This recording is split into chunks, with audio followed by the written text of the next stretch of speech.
Hi, my dear friends. This is your brother Shiab Nilagre. Welcome to another episode of Accounts and Inspire.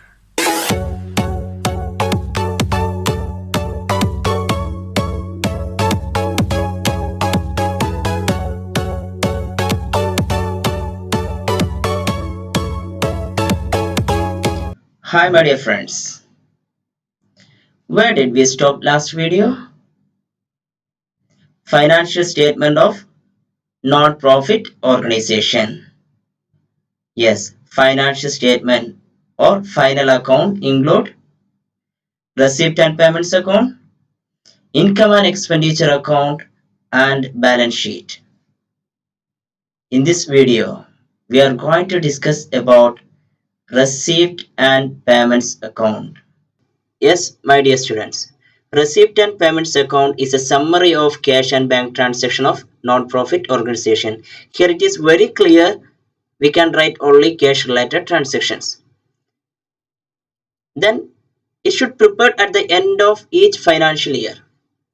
That means 31st March every year, all the NPO should prepare their financial statement.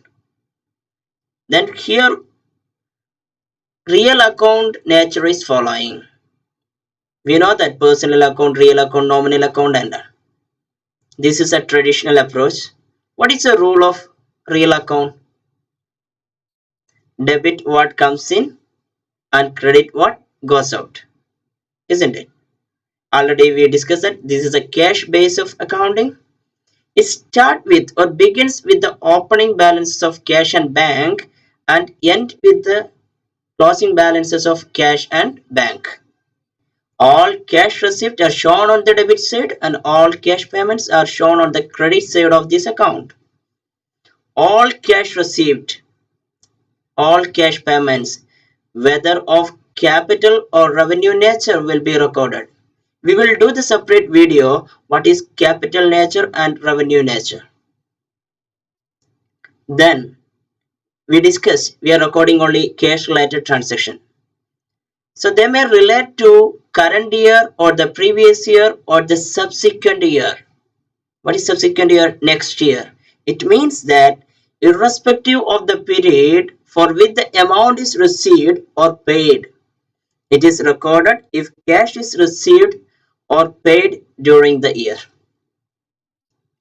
Non-cash items such as depreciation, outstanding expenses, prepaid expenses, accrued income, etc., are not shown in receipt and payments account.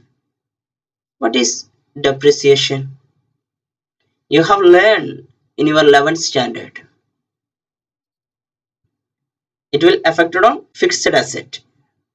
Gradually, permanently decreasing the value of fixed asset we may call as depreciation. Then what is outstanding expenses? Expenses incurred but not yet paid. That particular year they didn't pay that expenses. So we are supposed to pay. That is our liability. What is accrued income? Yes, income earned but not yet received. So these are all adjustment. This we may call as non-cash item. So we cannot record these items in receipt and payments account. My dears, now you got some ideas about what is receipt and payments account. Now let's move to discuss how we can prepare the receipt and payments account. Before, we must clear the format. Format of the receipt and payments account.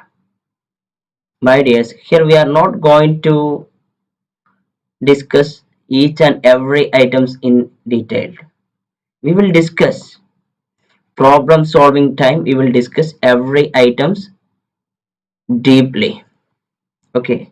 Now, just we are reading the points.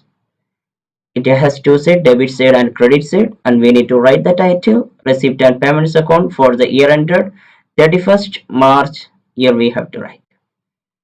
Then receipt side, what would be the first item? Yes, we learned already. The receipt and payments account start with cash and bank balance, opening cash and bank balance. that we can write here to balance brought down. To balance brought down we can write. Followed by we need to write all the receipt. We said two kinds of receipts is a revenue receipt and capital receipt. Revenue receipt subscription is the first item. That subscription amount may previous year or current year or next year. General donation, grant for specific purpose, entrance fee, admission fee, sale of newspaper, sale of old sports material, income from concert or lectures, to dividend, to rent received, to interest received, to sundry receipts. These are all the receipts comes under revenue receipt. Few more receipts are there that comes under capital receipt. Life membership fee, donation for specific purpose, legacies, endowment fund, sale of fixed asset, then receipt on special fund, that is match fund, prize fund, etc. You might think why he is not explaining. My dear, some peculiar items are there that we'll discuss separately. Then revenue receipt and capital receipt we will do the separate video. So let's move to the credit side of receipt and payments account. First item, balance brought down. It won't be there always, okay? In case of bank overdraft, that should be recorded on the credit side, okay? Then followed by the revenue payments.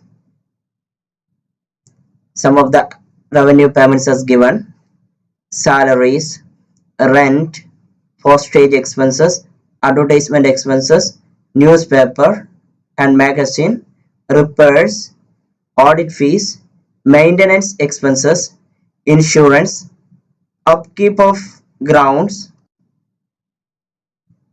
honorarium, municipal tax, price distributed, office expenses. These are all the items comes under revenue payments.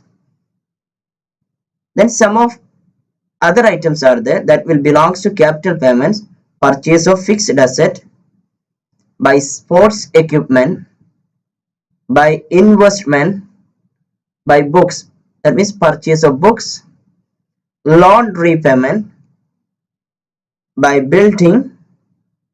These are all the items comes under capital payments. Overall, if the cash is going out, whether it is capital payments or revenue payments, we will record on the credit side. Finally, one more step is there. We should do the total. If debit side is higher, receipt is higher than the payments, we will get credit balance. We can write balance carried on, closing balance, closing cash balance, closing bank balance. Some cases our payment may more than receipt.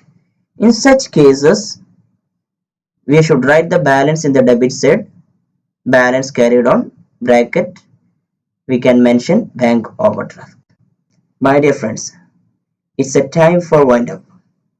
If you like this video, please subscribe and enable bell icon.